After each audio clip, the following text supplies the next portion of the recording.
Hi dear students, welcome to my YouTube channel.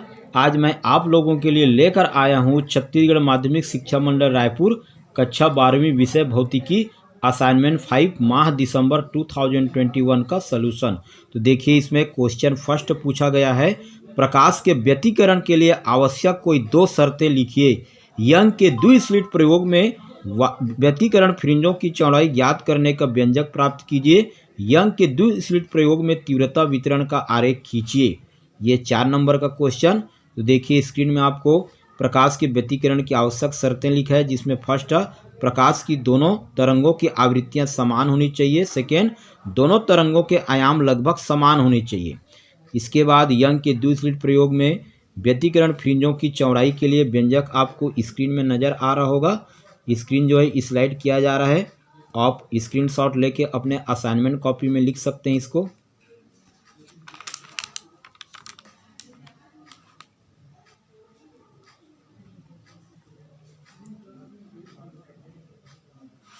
इसके बाद इसमें तीव्रता वितरण आरेख खींचा गया है, एक बार कलांतर के साथ और एक बार पथांतर के साथ। तो आप स्क्रीनशॉट लेके आसानी से अपने असाइनमेंट कॉपी में लिख सकते हैं।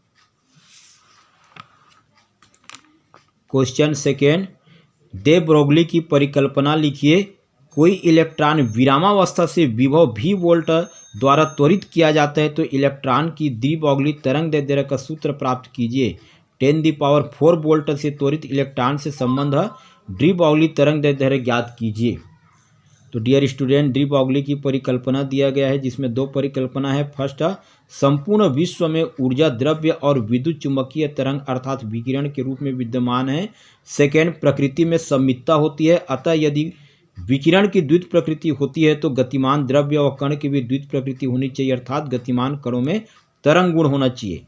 उसके बाद डियर स्टूडेंट, एक इलेक्ट्रॉन का द्विब्रोगली तरंग दैर्ध्य के लिए व्यंजक आपको स्क्रीन में नजर आ रहा होगा, जिसमें द्विब्रोगली का तरंग दैर्ध्य लैम्डा h/√2mE भी प्राप्त होता है, जिसमें h प्लांक नियतांक, m इलेक्ट्रॉन का द्रव्यमान, E इलेक्ट्रॉन का आवेश और v जो है विभवांतर, जिस विभवांतर से उस कण को आरोपित किया जाता है।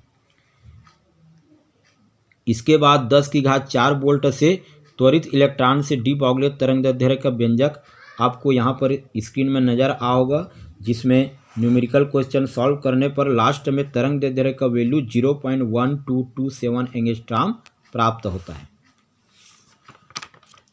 क्वेश्चन थर्ड, बोर के क्वांटमीकरण के द्वितीय अभिगृहित का कथन लिखिए।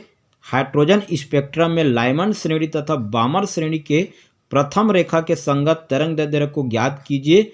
हाइड्रोजन परमाणु को निम्नतम अवस्था से दूसरी उत्तेजित अवस्था तक उत्तेजित करने के लिए आवश्यक ऊर्जा कितनी होगी।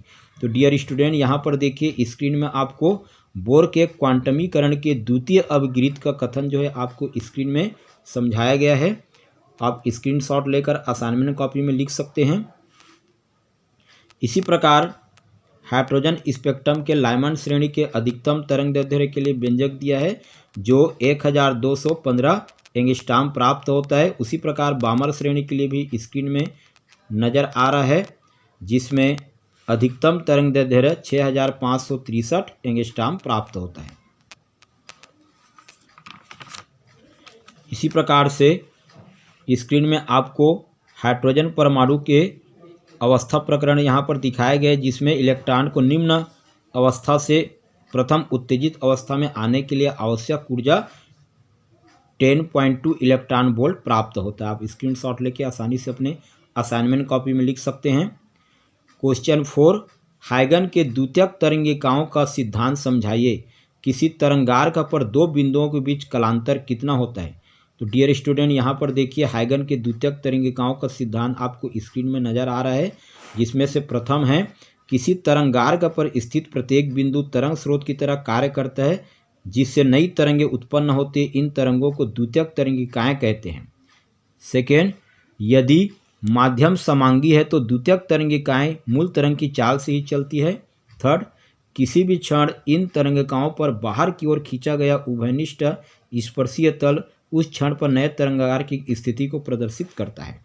तो यहाँ पर इसको सिद्धांत को चित्र के माध्यम से समझाया गया है आप स्क्रीनशॉट लेके आसानी से अपने असाइनमेंट कॉपी में लिख लीजिए।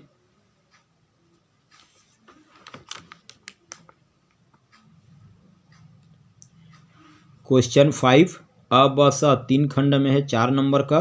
अ रदरफोर्ड के परमाणु मॉडल एवं बोर के परमाणु मॉडल में अंतर स्पष्ट कीजिए, ये 2 नंबर का।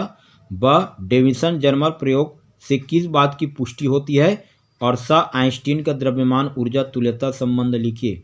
तो डियर स्टूडेंट, रदरफोर्ड के परमाणु मॉडल और बोर के परमाणु मॉडल में 2 अंतर बताया गया है, जिसमें फर्स्ट है रदरफोर्ड का परमाणु मॉडल में, जिसके अनुसार इलेक्ट्रॉन नाभिक के चारों ओर किसी भी कक्षा में घूम सकता है, जबकि बोर के परमाणु मॉडल में इस मॉडल के अनुसार इलेक्ट्रॉन नाभिक के चारों ओर कुछ विभिन्न एक निश्चित कक्षाओं में ही घूम सकता है। रदर के फोर्ड परमाणु मॉडल में इस मॉडल के अनुसार परमाणु से प्राप्त स्पेक्ट्रम सतत होता है, जबकि बोर के परमाणु मॉडल के अनुसार परमाणु से प्राप्त स्पेक्ट्रम रेखीय स्पेक्ट्रम होता है। ब डेविसन जर्मर के प्रयोग से निम्न की पुष्टि होती है।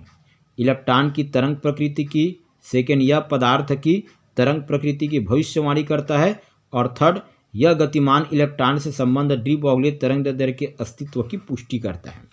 स आइंस्टीन का द्रव्यमान ऊर्जा तुल्यता संबंध, तो आपकी स्क्रीन में नजर आ रहा है, देखिए, यदि m द्रव्यमान का एक वस्तु निर्वात में प्रकाश के वेग c से गतिमान है, तो इससे प्राप्त या विमुक्त होने वाली ऊर्जा E = mc², इसे ही आइंस्टीन का द्रव्यमान ऊर्जा तुल्यता संबंध कहते हैं।